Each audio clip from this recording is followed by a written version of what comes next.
Minsan ba naisip nyo, bakit kahit paulit-ulit kang bumalik sa isang lugar, parang iba pa rin ang pakiramdam bawat taon? Siguro kasi hindi naman talaga yung lugar ang nagbabago, kundi yung mga taong nakakasama mo habang ginagawa mo yung memories. Hello mga ka-diaries!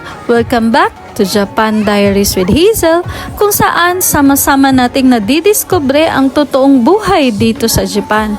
Hindi lang bilang turista, kundi bilang isang ordinaryong Pinay na natutong gawing extraordinary ang bawat simpleng araw.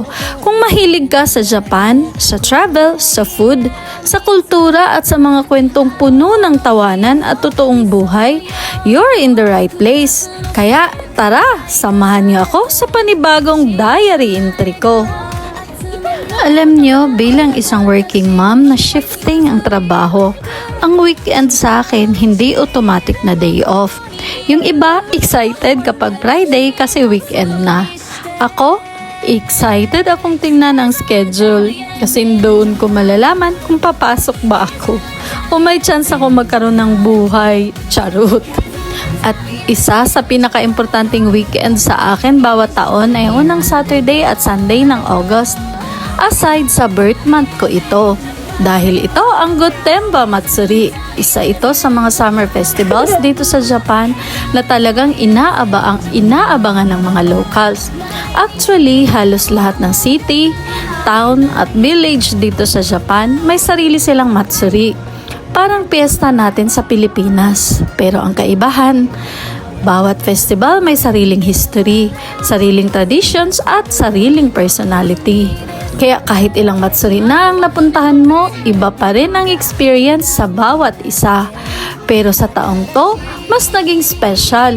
Hindi dahil may bagong pagkain, hindi dahil mas maraming stalls, hindi rin dahil mas maganda ang panahon, kundi dahil first time ng pinsan ko na makaranas ng Japan Matsuri.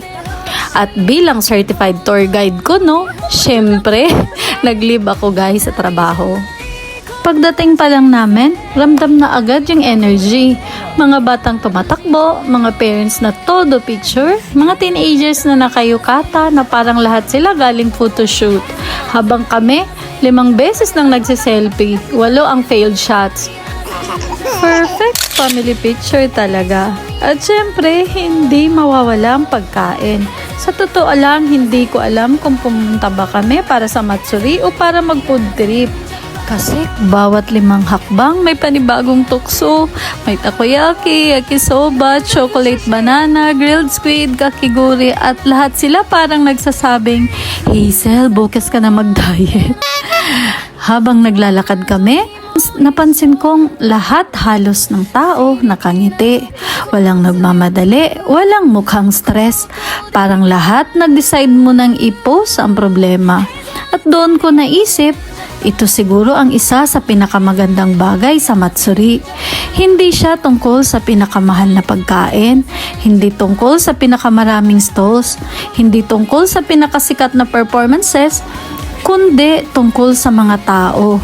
Makikita mo ang mga batang excited, mga magulang na proud habang pinapanood ang mga anak, mga lolo't lola na tahimik lang pero kitang-kita mo ang saya sa mga mata, mga magkakaibigan na walang tigil sa tawanan, mga couples na simpleng naglalakad habang hawak ang kamay ng isa't isa. At kahit hindi kayo magkakilala, parang pare-pareho kayong may isang dahilan ang maging masaya. Pansin ko rin habang pinapanood ko ang pinsan ko. Lahat ng bagay parang first time niyang makita. At dahil doon, parang first time ko rin ulit ma-appreciate ang festival.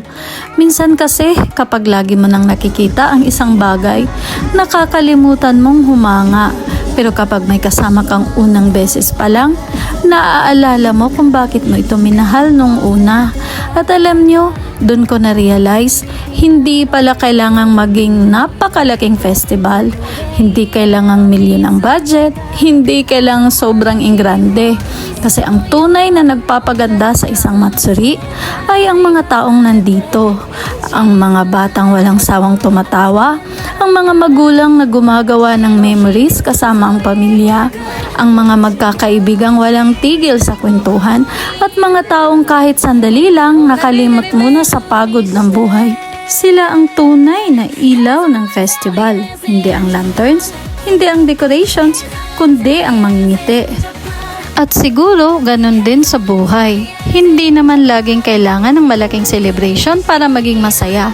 Minsan, ang kailangan lang natin ay ang mga taong kasama natin habang ginagawa ang mga alaala.